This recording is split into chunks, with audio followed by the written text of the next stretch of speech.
This is Nick Christopher from Mob Tales. Thank you for checking in. Please like, share, and subscribe. We definitely appreciate it. Today we have a guest. I know we haven't been around for 2 weeks. We've been incognito. I've been under the weather, kind of a thing. So we're back now. I'm feeling a lot better, I think. And today we have a special guest, good friend of mine, great actor, good guy, all around good guy. Artie Pasquale. Artie, thank you for coming on the show. My pleasure, my pleasure. Maybe I prefer to be outside on a beautiful day. It's 80 degrees and sunny outside, but I only give that up for Nick Christopher. Well, same here. I appreciate it. You think I like to stand here and look at you? Well, just to get people a little bit familiar who may not know, Artie is a very good actor. Has been doing it for a long time. He's been in many different projects. Sopranos to be one of the bigger ones, I think. I've seen him do his work. He's amazing. He's done also, if I'm correct, some theater. So what I want to start off with really discussing, so people get a little more knowledge about who Artie is. When did this acting bug get into you? When did this happen? And why? Well, I grew up in an Italian section in Providence, Rhode Island. Some people think I was from the Bronx or from Brooklyn, but I grew up in an Italian section in Providence, Rhode Island, and I was a big sports guy, big baseball player, and I always had an interest in movies. Watching the old black and white movies, the James Cagney movies, and Humphrey Bogart and those guys. But if you're an athlete and you're interested in the arts, people thought you were, well, I don't want to get into it, but they didn't think that was the right thing to do anyway, for a guy. But I always had that interest, and I participated in a few things in school. In high school, I had some fun things, some comedy things. And as time went on, even when I went into college, I did a little bit of theater, a little bit of student film. And I always had the bug, and it's just never left me. And here I am, like over 70 films later, so they're not all Academy Award winners, but I consider myself a lucky guy, being able to participate, and I've made some good friends along the way. And here I am, But what your first... I moved to New Jersey. I moved to New Jersey probably in the beginning of the 70s. And I had to get rid of my New England accent. I took a beating with my New England accent, but I'll tell you a funny story if you got a minute about my accent. Sure. I was doing a movie, and this young girls from California, this is later on, young girls from California working there, they said, my character was Uncle Jack. They said, Uncle Jack, where did you learn how to talk like that? I said, what do you mean? She says, like you talk like an Italian. I said, I don't understand. She said, well, where'd you learn to talk? You said, you think I went to a school to talk like I talk?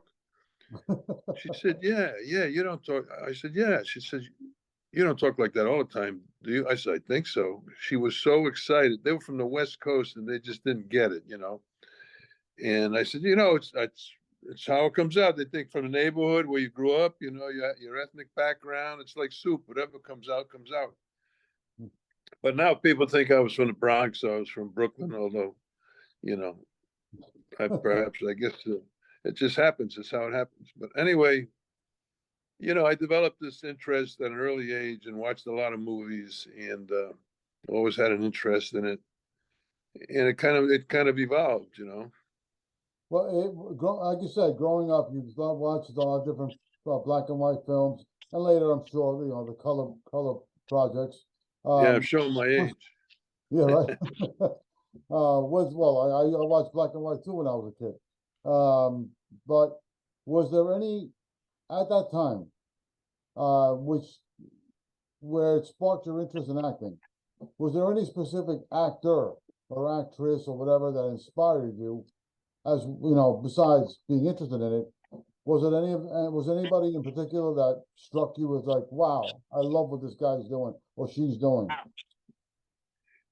Yeah, I mean, I guess, I don't know, Humphrey Bogart, Richard. I remember Robert Mitchum. If you remember him. Yeah, sure, great actor.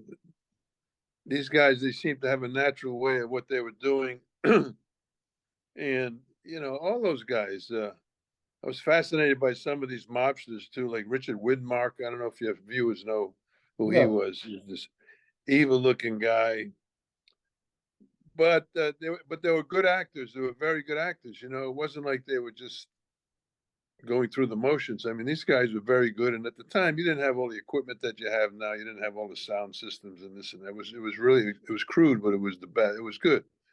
It was just good. And I did a few things in high school. I did a couple of, believe it or not, I was Keely Smith. I don't know if your viewers know who Keely Smith is. She was a singer that was with Louis Prima. Ah, And I did I did a couple of things. I was a ham kind of, so to speak, and I probably still am for all I know.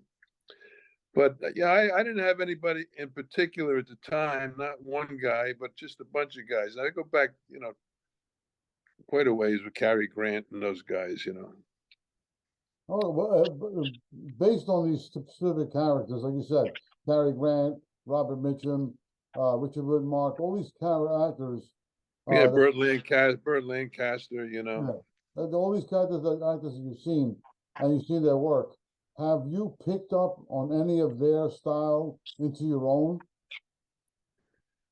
Well, I don't know. I don't know. I think, not to drop his name, but Danny Aiello was a good friend of mine, and he had given I had done a couple of things, and I was going to do a play that he was going to direct, but it's a long story. But he decided not to do it.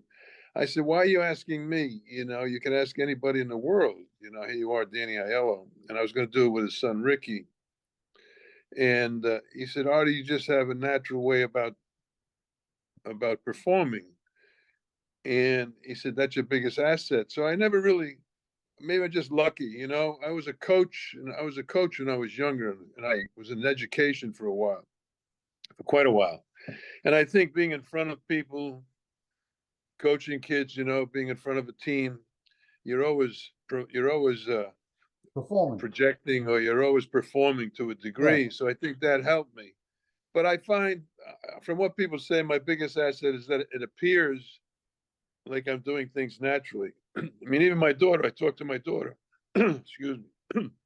She says, "Dad, stop acting." I said, I'm not acting. Excuse me. So I don't know if there's any one particular person that I picked up on, or I don't know. I don't know. The guy gave me a compliment once. He was going to do a film. He wanted me to play Dean Martin. He says, "You remind me of Dean Martin," whatever that means. Maybe it's mannerisms. Maybe it's mannerisms. That's a You huge know. compliment. Well, you played many different roles. I mean, of course, a lot of wise guy roles, and some other types of roles like comedic and everything. If you were to kind of pick a specific type of role that you prefer, um, meaning whether it be romantic, comedic, whether it be like a drama, if there was one that you would prefer or enjoy most doing, which one would it be? I don't know. How about a role with Sophia Loren when she was young? How's that sound? I don't know. Anyway, I don't know how old your viewers are, but Sophia Loren was, she was a beautiful woman. Uh, anyway, I don't know if I would pick one particular role. Um, recently, I'm doing two films recently. One, I'm a funeral home director, and another one, I'm a boxing commissioner. So I get out of that mob thing for a little bit. But if it's well written, if it's well written and it's done properly, and I know the people, I don't. If it's a mob movie, it's a mob movie. What are you going to do? As long as it's well done and it's legit. I think probably the best thing, the most rewarding thing I ever did. Of course, The Sopranos was the most significant, but the most rewarding was a play that I did. You might have seen it. It was called Mama's Cheer. It was actually directed by Vinnie Pastore. It was a story of his father and how his father mistreated his mother. And I played I played Vinny's father, and a young guy played his son. Hmm. And it was in a theater at the Crane Theater downtown, down the Lower East Side. And it was just me and this one fellow, and it was just draining with filled with emotion. It was just wonderful, and we did that for a couple of weeks. That was probably the most rewarding thing. You know, Well, there's no cameras being turned around. There's no change of lights. It's just you uh-huh. and this other fellow and the audience. You know, it was Well, probably the best thing I think that I've done anyway. that's an interesting comment. If you, because you've done both, like I said, theater and film. Uh, Yeah.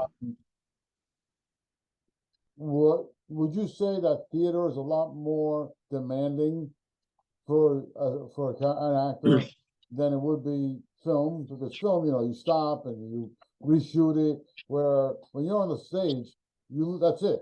You're there and that's the end of it. You can't like. Yeah, one of the big differences is the blocking, you know, how you position yourself, and the director takes charge of that. Because, you know, when you're doing a film, I could be talking to you face to face, and the cameras move and the lighting moves, and but with theater, you know, there are no cameras and the lighting doesn't change. So you have to project to that lad, the guy in the back row, you know, and if the theater's 100 people or 200 people, whatever it is, and you have to position yourself a certain way. So it's challenging in that way. And there are, like you say, no do-overs. So I think the most challenging thing would be theater because you know, television and film, there are ways to do it over, or people can help you out, you know, doing it a different way. But once you're on stage and you're doing it, that's it, and it's gratifying. You know, it's gratifying and challenging. Well, outside, like you just mentioned, the most gratifying was that one play you did with Pastor. That was very gratifying to you. If outside of that and outside of Sopranos, was there anything, let's say currently, that you can highlight at all? Well, um, currently I've been I did a couple of smaller films currently. One called Critical Acclaim with Bobby Finero and a few people, and another one called The Rings. It's a boxing. It's going to be a boxing film.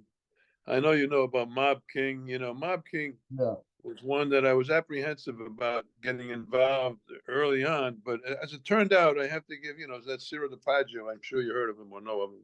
yeah, of He course. ended up hooking up with another fella, and they did a pretty good job. The thing turned out pretty good. I did a comedy called Old Man Jackson. I did that in Texas. It was a comedy, and I did another comedy called Coco. So it's not just the drama end of it; it's comedy as well. But I've been lucky, Nick. You know, I've been lucky, and I don't usually burn any bridges. I tell students that I talk to all the time, don't burn any bridges, persevere. Right. You know, I'll even do a student film if I think it's pretty good, just to stay sharp if I could. Yeah. Well, it's based on that fact that you mentioned earlier about mob films and stuff like that. Since this is a Mob Tales show, in your opinion, um, through all this time period that you've been doing films and stuff like that, and you've done a couple of mob films, like you said, do you think that genre is still a factor for audiences, or are they? Do you think they're getting? Do you think it's getting played out? Burned out? I mean, what is your No, thought? I think audiences will always be interested in that, providing it's done properly. I mean, the thing that separated the Sopranos from anything else was the writing. You Mm, know, it's supposed to be the most well-written show in the history of dramatic television. And of course, you had actors who were no pretty faces on The Sopranos, as you know. You know, they looked like regular guys off the street. And David Chase and his associates had the ability to pick out certain people for certain roles. But the writing is really what makes it. And since The Sopranos, there are a lot of copycats. You know, everybody, especially with phones, people think they can just make a film. We're going to make a mob this and mob that, and there's nothing worse than a poorly done mob film. You know, but like you say, since the, Goodfellas and The Godfather and that, but especially on television with The Sopranos, a lot of people, everybody thinks they're going to make a movie and it's going to go to Netflix. Oh yeah, Netflix is very interesting. Everybody thinks Netflix is going to pick it up. Well, there are hundreds of these films being waiting in the wings. And some guys, like, I like to read scripts. Some people don't necessarily like to read scripts. And I'll read a script. If you had a script and you wanted me to read it, I'd say, sure, but please allow me the latitude to make a few points. And for whatever reason, I just read one recently, and on the first page or first 2 pages of this fellow's script, am I allowed to curse on this show, Nick? Sure, Yes? of course.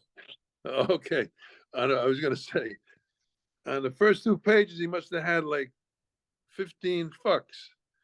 That fucking guy, that son of a bitch, break his fucking head, that motherfucker,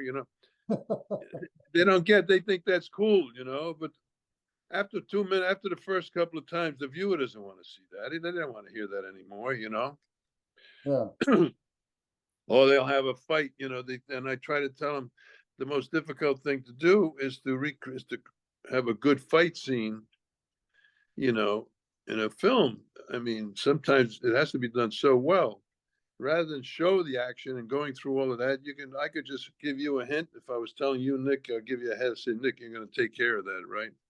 And then 10 minutes later into the film, or 5 minutes later into the film, you see a guy in the hospital with a broken leg or a broken arm. So the viewer can imagine what had happened. You don't have to show that, Right. But a lot of these people hung up on fights and shooting, cursing.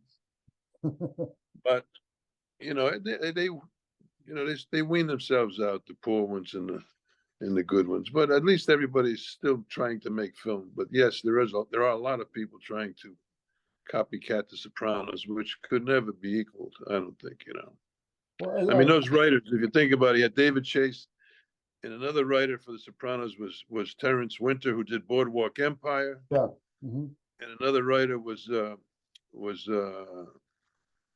what was his name? Anyway, he did Mad Men on regular TV. So those shows you the quality of the writers, Michael Paroli wrote a couple of episodes too. Yeah. Yeah. Well, I've seen you in action, and I always liked your work. You're a great actor, in my opinion.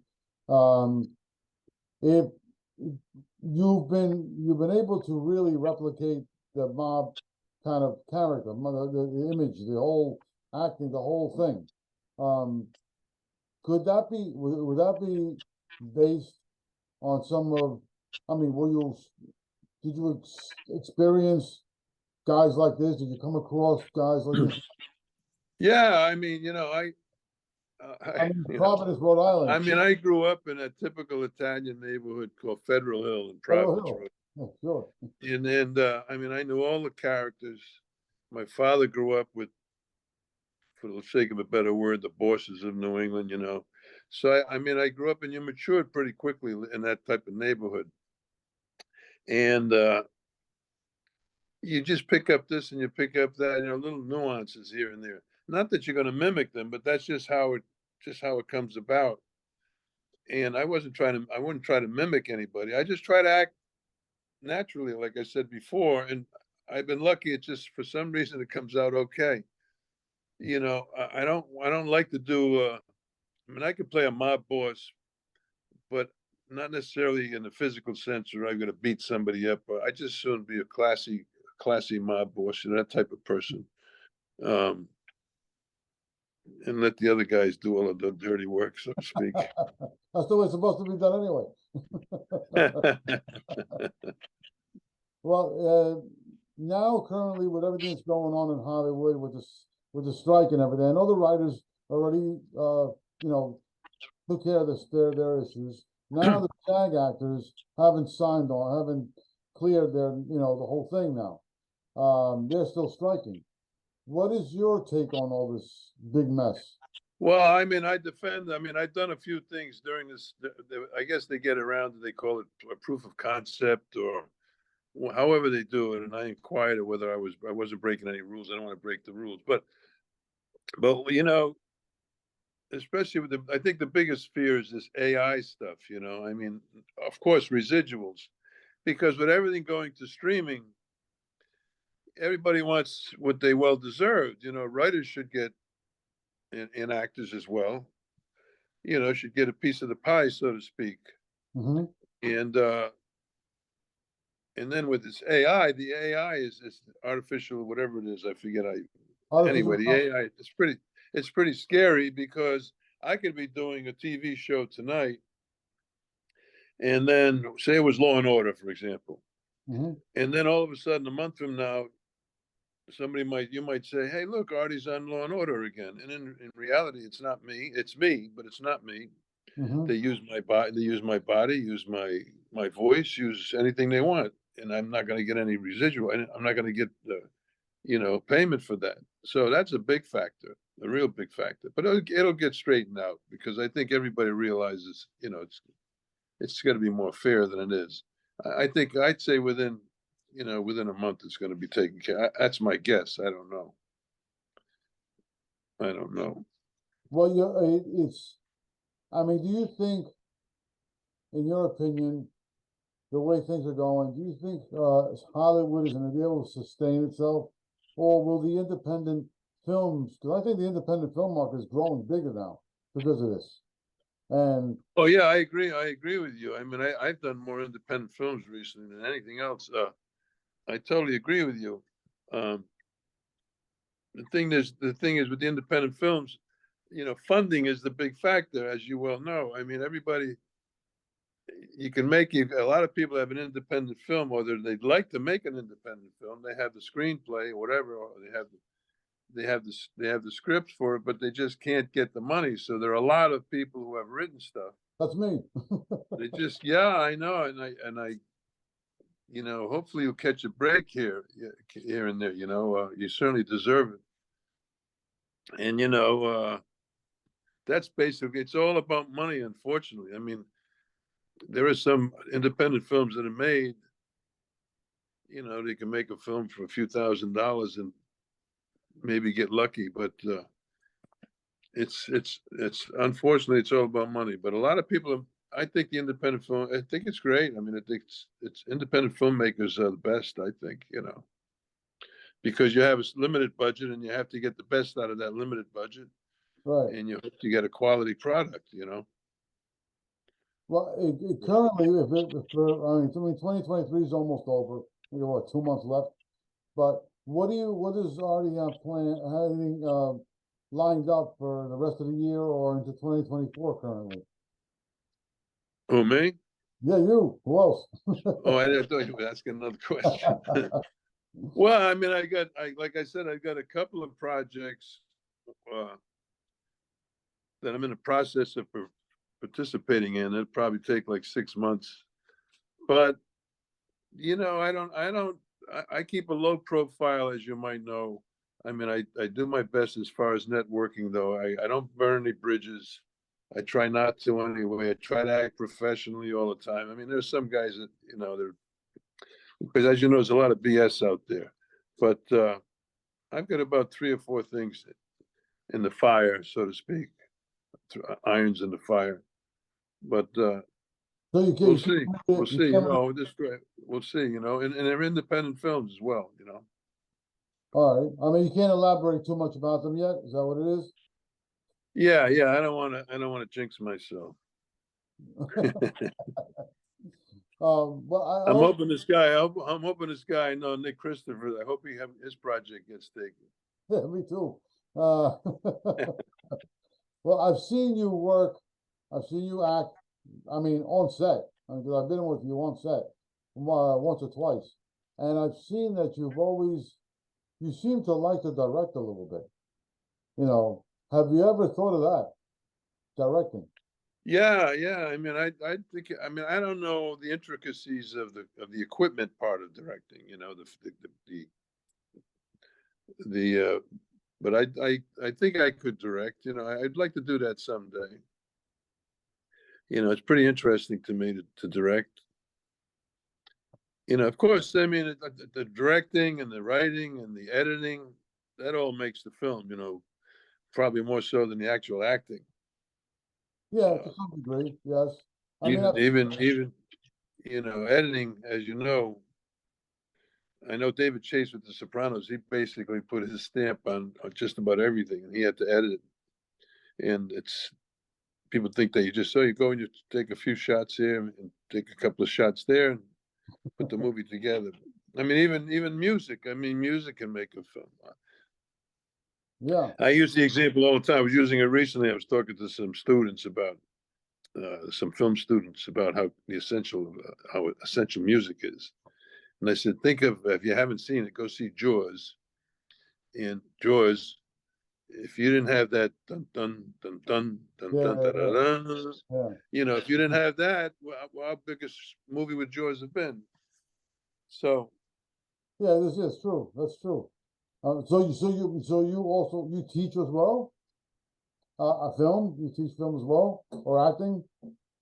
no, but every now and then I'll be asked to go to NYU maybe and speak to the students. You know, I'll tell you one quick story about what I tell students. When I did The Sopranos, I did about a dozen episodes, but the first episode I had one word. One word was my line. I'm playing cards with Joe Ganniscoli and Tim Daly and a couple of guys. So that they got me my $1,000. So they had so much money. I had like a $500, $1,000 suit, fancy shoes, and ties were big, and all the rest of that.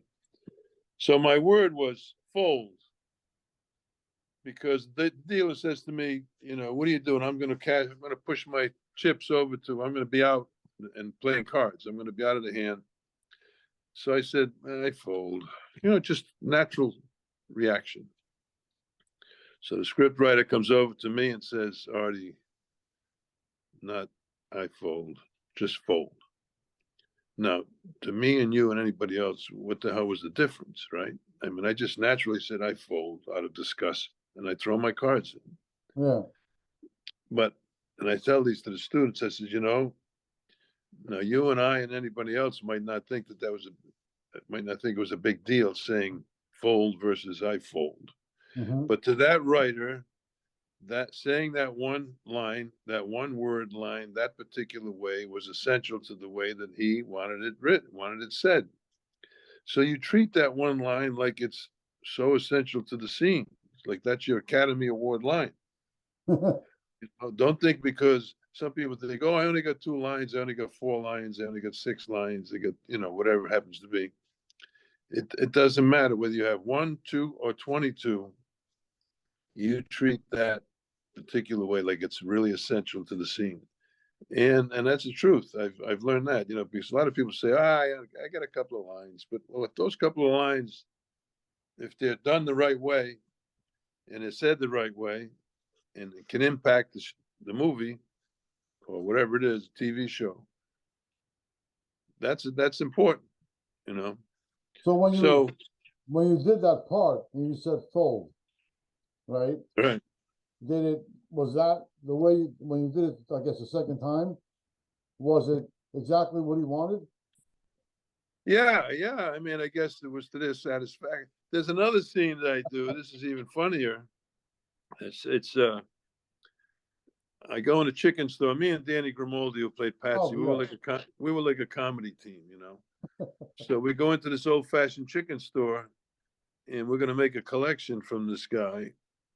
So my grandfather had a real chicken store in Providence, the old-fashioned chicken store, live chickens. Hmm. And I know how it smelled when you go into these chicken stores, like toxic. So Tim Van Patten, who I consider a great director, he was directing the scene. So I walked in the door with Danny, and I just went like, poof, like I didn't even. It just came naturally that it made I don't know, like a little hissing sound or a gesture with my nose because it smelled so toxic. So Tim Van Patten comes over to me, puts his arm around me, and he says, Artie, no foof. I said, what are you talking about? He says, no foof, no foof. Let's keep it simple. So I couldn't even, that's how strict they were.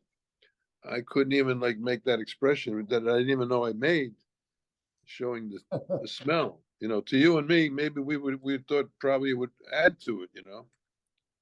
But it's you know, you do what they want you to do.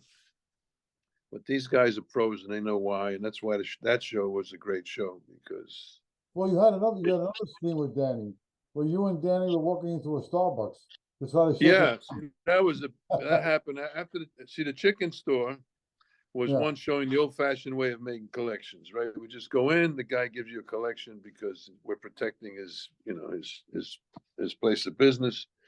No discussion, and so we go on our way. Now the next scene, we go into the Starbucks. It was supposed to be like a Starbucks, and we're telling them we're from the Merchants Protection Association, you know, and we want to know if we can help you out. And the guy's, you know, he's just an employee there.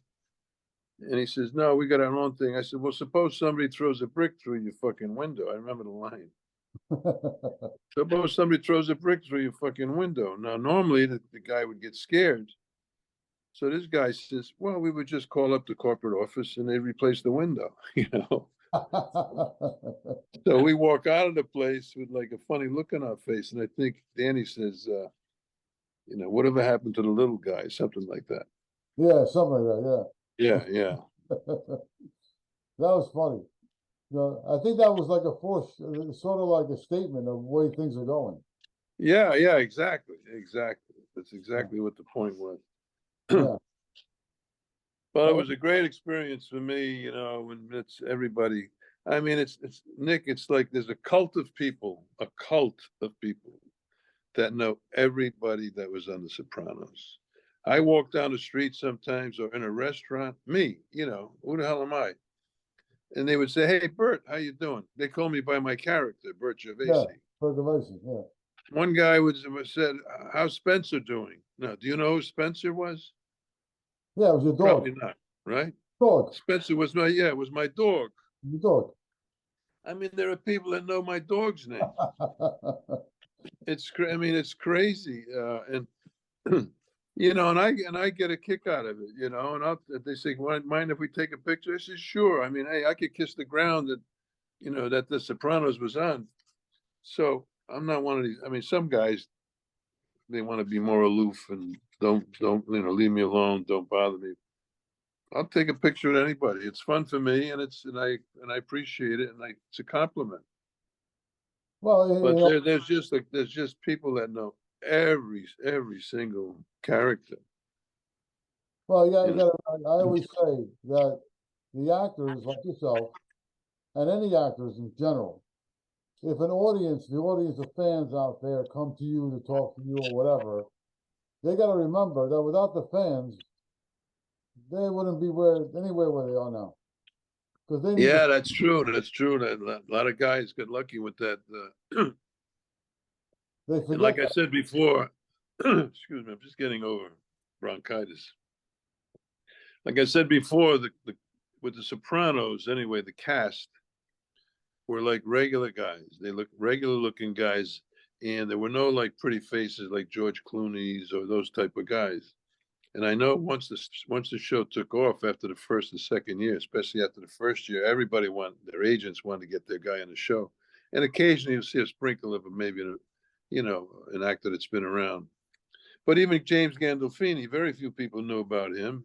You know, he did a couple of movies, Hmm. but Chase had this ability, you know, to perceive what he wanted. I think Ray Liotta originally was the original guy they wanted to play Tony Soprano, but he supposedly turned it down. He didn't want to get involved with the long TV show.